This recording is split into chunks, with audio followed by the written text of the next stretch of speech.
ಗದಗ್ನಲ್ಲಿ ಮುಗಿಲು ಮುಟ್ಟಿದ ಅನ್ನದಾತರ ಆಕ್ರೋಶ. ಕಡಲೆ ಖರೀದಿ ವ್ಯಾಪಾರಿ ವಿರುದ್ಧ ಅನ್ನದಾತರು ಹಿಡಿಶಾಪ. 9.5 ಕೋಟಿ ಮೌಲ್ಯದ ಕಡಲೆ ಖರೀದಿ ಮಾಡಿದ ವ್ಯಾಪಾರಸ್ಥರು ಮಾರುತಿಗೌಡ ಮತ್ತು ಚಂದ್ರಶೇಖರ್ ಎಂಬ ವ್ಯಾಪಾರಿಗಳು 9 ತಿಂಗಳಾದರೂ ಕಡಲೆ ಹಣ ನೀಡದೆ ರೈತರಿಗೆ ವಂಚನೆ. ರೈತರ ಹೈಡ್ರಾಮಾಗೆ ಗದಗ ಪೊಲೀಸರು ಸುಸ್ತು.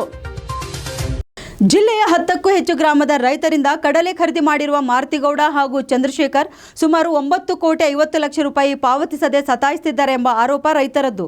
ಇದರಿಂದ ಬೇಸತ್ತಿರೋ ರೈತರು ಗದಗ ಜಿಲ್ಲಾಧಿಕಾರಿ ಕಚೇರಿಗೆ ಮುತ್ತಿಗೆ ಹಾಕುವುದಕ್ಕೆ ಯತ್ನಿಸಿದ್ದಾರೆ. ಮಧ್ಯ ಪ್ರವೇಶಿಸಿದ ಪೊಲೀಸರು ರೈತರ ಮನವೊಲಿಸುವುದಕ್ಕೆ ಹರಸಾಹಸ ಪಟ್ಟಿದ್ದಾರೆ. ಜನವರಿ ತಿಂಗಳಲ್ಲಿ ದಾವಣಗೆರೆ ಮೂಲದ ಮಾರುತಿಗೌಡ ಎಂಬಾತನಿಗೆ ಗದಗ ಜಿಲ್ಲೆಯ 695 ರೈತರಿಂದ 9.5 ಕೋಟಿ ರೂಪಾಯಿ ಮೌಲ್ಯದ ಕಡಲೆ ಖರೀದಿ ಮಾಡಲಾಗಿದೆ. ಸಂಜೀವಿನಿ ಸ್ವಸಹಾಯ ಸಂಘದಿಂದ ಕಡಲೆ ಖರೀದಿ ಮಾಡಿರುವ ಮಾರುತಿಗೌಡ ಇವತ್ತು ಕೊಡ್ತೀನಿ ನಾಳೆ ಕೊಡ್ತೀನಿ ಅಂತ ಸತಾಯಿಸುತ್ತಿದ್ದಾನೆ. 9 ತಿಂಗಳಿಂದ ಹಣಕ್ಕಾಗಿ ಕಾದು ಸುಸ್ತಾಗಿರುವ ಅನ್ನದಾತರು. ಈ ಎಲ್ಲದರಿಂದ ಆಕ್ರೋಶಗೊಂಡ ಅನ್ನದಾತರು ರಾಷ್ಟ್ರೀಯ ಹೆದ್ದಾರಿ ತಡೆದು ವ್ಯಾಪಾರಿಗೆ ಚಪ್ಪಲಿ ಸೇವೆ ಮಾಡಿ ಬಾಯಿ ಬಡಿದುಕೊಂಡು ಅರೆಪತ್ತಲೆ ಸೇವೆ ಮಾಡಿ ಆಕ್ರೋಶ ವ್ಯಕ್ತಪಡಿಸಿದ್ದಾರೆ.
ಮಾಡಿ ಎಳೆದುಕೊಳ್ಳಬಹುದು. ಈಗ ಅವ್ರು ಮಾಡಬಾರ್ದು, ಅವ್ರು ಕೇಳಂಗಿಲ್ಲ. ಡಿಸಿ ಅವರ ರೀತಿ ಸಿಒ ಕಡೆ ರೊಕ್ಕ ಕೊಡಿಸ್ತಾರೆ, ಮತ್ತೆ ಇಲಾಖೆ ಕಡೆ ಕೊಡಿಸ್ತಾರೆ. 8 ಕೋಟಿ ರೂಪಾಯಿ ನಮ್ಗೆ ಹಣ ಹಾಕಿ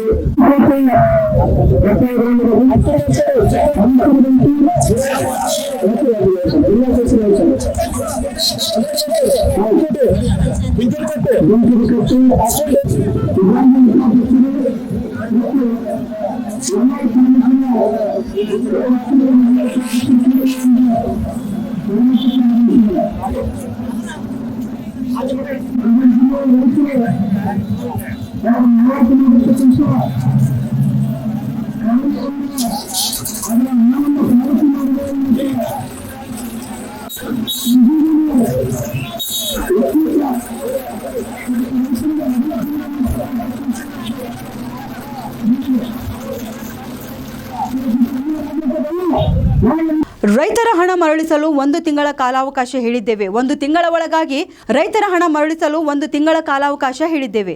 1 ತಿಂಗಳ ಒಳಗಾಗಿ ರೈತರ ಸಮಸ್ಯೆ ಬಗೆಹರಿಸುವುದಾಗಿ ಜಿಲ್ಲಾಧಿಕಾರಿ ಗೋವಿಂದ ರೆಡ್ಡಿ ಹೇಳಿದರು.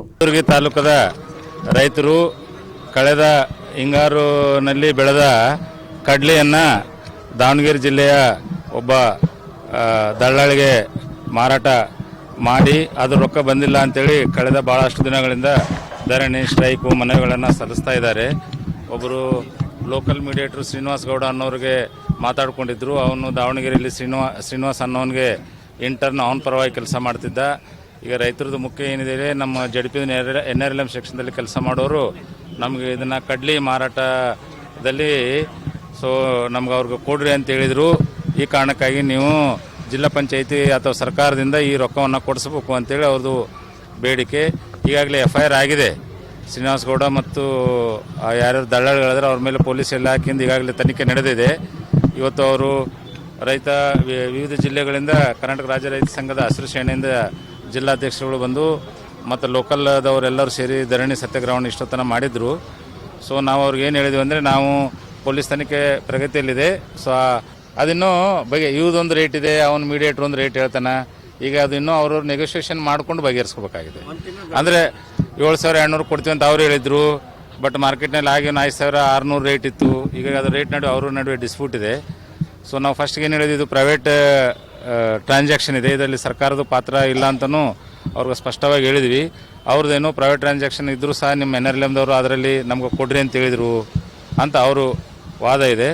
ಇದೆಲ್ಲ ಏನೇ ಇದ್ದರೂ ಸಹಾನುಭೂತಿಯಿಂದ ಮತ್ತು ಮಾನವೀಯ ದೃಷ್ಟಿಯಿಂದ ನಾವು ಅವ್ರು ಯಾರು ದಲ್ಲಾಳಿಗಳು ಇವ್ರಿಗೆ ರೊಕ್ಕ ಕೊಡಬೇಕಾಯ್ತು ಅವ್ರಿಗೆ ಮತ್ತು ಇವ್ರ ಮುಂದೆ ಇವ್ರಿಗೂ ಅವ್ರಿಗೂ ಕೂಡಿಸಿ ನೆಗೋಷಿಯೇಷನ್ ಮಾಡಿ ಸೌಹಾರ್ದಯುತವಾಗಿ ಬಗೆಹರಿಸಲಿಕ್ಕೆ 1 ತಿಂಗಳಲ್ಲಿ ಬಗೆಹರಿಸಲಿಕ್ಕೆ ಪ್ರಯತ್ನ ಮಾಡ್ತೀವಿ ಅಂತೇಳಿ ಹೇಳಿದ್ದೀವಿ.